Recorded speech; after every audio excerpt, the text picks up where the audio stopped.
Good afternoon. This is All India Radio and I'm Tanvi Taneja with the Midday News.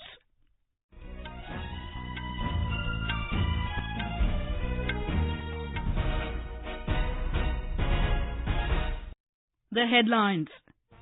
Cabinet approves Medical Termination of Pregnancy Amendment Bill 2020, permits the upper limit of termination of pregnancy to 24 weeks.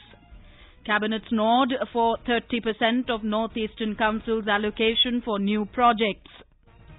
Health Ministry advises people to refrain from travelling to China in the wake of outbreak of novel coronavirus.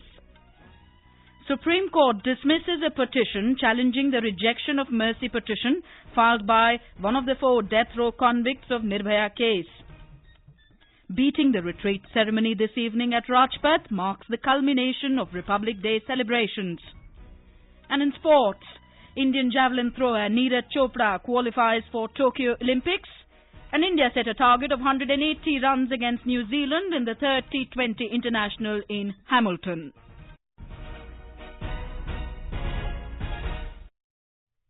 The Union Cabinet has approved the Medical Termination of Pregnancy Amendment Bill 2020. The bill will amend the Medical Termination of Pregnancy Act 1971. The bill will be introduced in the budget session of Parliament.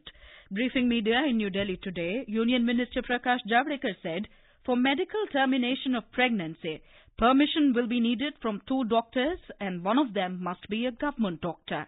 The limit of termination of pregnancy has been increased from 20 weeks to 24 weeks.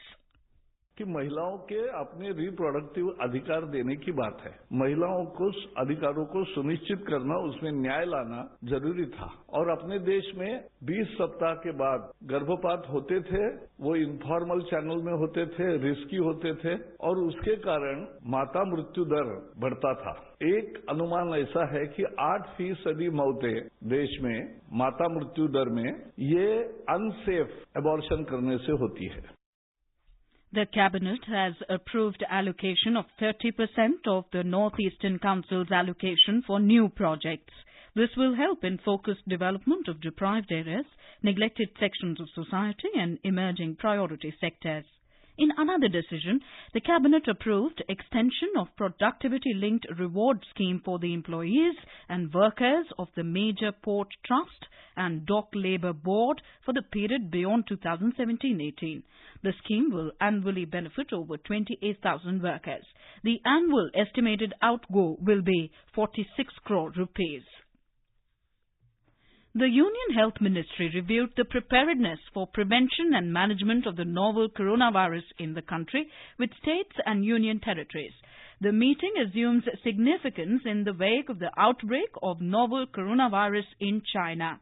Our Beijing correspondent reports that the disease has so far claimed 132 lives in China, while over 6,000 people have been reported to be infected with the novel coronavirus globally. More from our correspondent. Chinese researchers have come up with antibody test papers and found 3 kinds of medicines that might be effective in curbing coronavirus. These are going through the relevant procedures for approval. Australian scientists have also developed a lab-grown version of virus sample grown from a patient which will be used to generate an antibody test. The first recreation outside China in a breakthrough that could help combat the global spread of the virus. Meanwhile, Beijing's Xiao Tangshan Hospital, which was built in 7 days back in 2003 to treat SARS patients, is going to reopen after 17 years as confirmed cases in Beijing has reached to 102. Anshuman Mishra, AIR News, Beijing. Special Secretary in the Health Ministry, Sanjeev Kumar, chaired the meeting with the representatives of the state governments and UTs through video conferencing. The Health Ministry has urged people to refrain from travelling to China in view of the outbreak of coronavirus. It has also advised all the travellers from China to monitor their health closely. Passengers at 21 airports in the country are being scanned for the detection of the virus. Meanwhile, the Ministry of External Affairs has made a formal request to the Chinese government for facilitating evacuation of Indian nationals from Wuhan in Hubei province of China in light of the recent outbreak of novel coronavirus. A 24/7 call center is active for responding to queries on the virus. The number is 011-239-780 246. The British Airways has suspended all its flights to and from China owing to the deadly coronavirus. In a statement, the airline said flights have been suspended following an advice from the United Kingdom Foreign Office. Jammu and Kashmir government has announced a slew of measures to check any suspected case of coronavirus and ordered screening of people at airports arriving from China, Nepal and other countries. As part of an action plan to prevent the spread of the virus in Jammu and Kashmir, a control room in the office of State Surveillance Office at Srinagar and Jammu has been established. For any information and help related to the virus, helplines have been created with telephone numbers 0191 254 9676, 0191 252 0982 and 0194 2440 283. The Ayush Ministry has said that Unani medicines are useful in symptomatic management of the novel coronavirus infection. The ministry has advised people to maintain personal hygiene, wash hands with soap and drink water. It has also advised people to avoid touching eyes, nose and mouth with unwashed hands. Environment Minister Prakash Javelin has said that government has released $7 billion to all the states for intensive afforestation activities to tackle climate change. Addressing the World Sustainable Development Summit 2020 in New Delhi today, Mr. Javelin said, in the last 4 years, India is the only country in the world which has grown its tree cover by 13,000 square kilometers. He said with growing population, people need to focus on sustainable consumption and changing their lifestyle. The minister said technology with innovation will be instrumental to tackle climate change. He also advocated for more joint research and joint collaboration in this regard. Technology with innovation is a useful solution, but unless it becomes affordable, the third world countries won't be using it. And so there has to be more joint research, joint collaborations. If in internet era, if there is a open source, why there can't be open source for climate change innovation? We need this kind of approach tackling a disaster. The Supreme Court today dismissed a petition filed by Mukesh Kumar Singh, one of the 4 death row convicts in the Nirbhaya gang rape and murder case. A 3-judge bench headed by Justice R. Bhanumati said that expeditious disposal of mercy plea by the President does not mean non-application of mind by him. The bench said all relevant material, including judgments pronounced by the trial court, the High Court and the Supreme Court, were placed before the President when he was considering the mercy plea of the convict. The Apex Court also said that alleged sufferings in prison cannot be the grounds to challenge the rejection of the mercy petition. Meanwhile, another death row convict in the Nirbhaya case, Akshay Kumar, today approached the Supreme Court with a curative petition. This is All India Radio giving you the news. For quick news updates, visit our News on AIR app and follow us on Twitter at AIR News Alerts. You can also visit our website www.newsonair.com. Beating the retreat ceremony marking the culmination of 4-day-long Republic Day celebrations will be held at the historic Vijay Chowk in New Delhi today. Indian tunes will be the flavour of the ceremony this year as well. Our correspondent reports that today 24 performances on Vijay Chowk will enthrall the spectators with captivating and foot-tapping music of the bands from the Army, the Navy, the Air Force and the Central Armed Police Force. 15 military bands, 16 pipe and drums band from regimental centres and battalions are participating in the ceremony. The principal conductor of the ceremony will be Flying Officer Rupa Chandra. Harshvardhan Shringla today took charge as the new Foreign Secretary succeeding Vijay Gokhale. Mr. Shringla is a 1984 batch officer of the Indian Foreign Service. Speaking to reporters, Mr. Shringla said he is very clear about the fact that Foreign Service is a public service and its every effort should be dedicated to contributing towards the nation in the form of its security and prosperity through external engagements. A great honor and a truly humbling experience to be taking over as the Foreign Secretary of India. In doing so, I am conscious of the fact that I am stepping into the shoes of my illustrious stalwarts and seniors who have upheld the highest standards of professionalism and integrity to their work. Ace badminton player Saina Nehwal today joined the BJP. She was inducted in the party in the presence of Party National General Secretary Arun Singh. Saina Nehwal has won 24 international titles.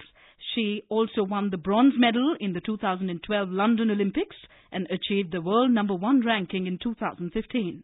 Saina's elder sister, Chandranshu Nehwal, also joined the BJP. Talking to reporters after joining the party, Saina Nehwal said it will be an honour for her to work with Prime Minister Narendra Modi, who works tirelessly for the welfare of the country. अच्छा लग रहा है मुझे आज कि मैं एक ऐसी पार्टी ज्वाइन कर रही हूं जो हमारे कंट्री के लिए बहुत ही अच्छा कर रही है और मुझे बहुत इंस्पिरेशन मिलती है नरेंद्र सर से एंड आई होप कि मैं कुछ अच्छा कर सकूं अपनी कंट्री के लिए. मैं पूरी ट्राई करूंगी. I am thankful to Bharatiya Janata party जो उन्होंने मुझे आज इतना बड़ा ऑनर दिया है एंड लुकिंग फॉरवर्ड कि मैं अच्छा कर सकूं. The Election Commission has ordered the removal of BJP leader and Union Minister Anurag Thakur and BJP MP Parvesh Sahib Singh from the list of star campaigners of the party for the Delhi Assembly election with immediate effect. The order came in the wake of their alleged controversial remarks during the election campaign. Moving on to our pre-budget series. The government is focusing to drive industrialization through the power of seas. It has launched ambitious Sagarmala program, which is aimed to reduce the logistics cost for both domestic and EXIM cargo with optimized infrastructure investment. Our correspondent takes a look at the major initiatives undertaken by the centre under this program. Under the Sagarmala program, Centre is implementing 12 road projects worth 2,387 crore rupees. Out of these, 3 projects are completed and 6 are in the pipeline. The work on 25 rail projects amounting to 2,268 crore rupees is also in progress. Of these, 11 projects are completed and 6 are in the pipeline. Besides, 24 rail connectivity projects worth 3,303 crore rupees are being implemented by the Indian Port Rail and Ropeway Corporation Limited. The government is also developing 11 multi-modal logistic parks across the country to boost the port-led development. With Divakar, Dipendra Kumar, AIR News, Delhi. Kashmir Valley witnessed yet another spell of snowfall today. Met Department has predicted widespread rain and snow across Kashmir during the next 24 hours. Light snowfall was witnessed in Srinagar this morning, while it has been snowing moderately in the higher reaches of the valley. The Srinagar-Jammu highway has been closed. Jammu-Srinagar National Highway, which was closed for vehicular traffic due to snow and landslides, has partially opened for one-way traffic, and only stranded vehicles in Ramban and Banihal are being allowed to cross over to Kashmir Valley. In Uttarakhand, normal life has been affected following the fresh spell of snow and rains. The Met Centre has predicted heavy snowfall in Uttarkashi, Chamoli, Rudraprayag and Pithoragarh districts of the state. In sports, star Indian javelin thrower Neeraj Chopra has qualified for the Tokyo Olympics with a throw of 87.86 meters at the Athletics Central Northeast meeting in South Africa. The 22-year-old Asian Games and Commonwealth Games gold medalist breached the Olympic qualification mark of 85 meters in his fourth attempt at Potchefstroom last night. In cricket, India have set a target of 180 runs before New Zealand in the third T20 International at the Seddon Park in Hamilton. Earlier, New Zealand skipper Kane Williamson won the toss and elected to bowl. New Zealand have brought in pacer Scott Kugelin, replacing fellow fast bowler Blair Tickner. There is no change in the Indian team. India lead the series 2-0. And now, before we end the bulletin, here are the headlines once again. Cabinet approves Medical Termination of Pregnancy Amendment Bill 2020 permits the upper limit of termination of pregnancy to 24 weeks.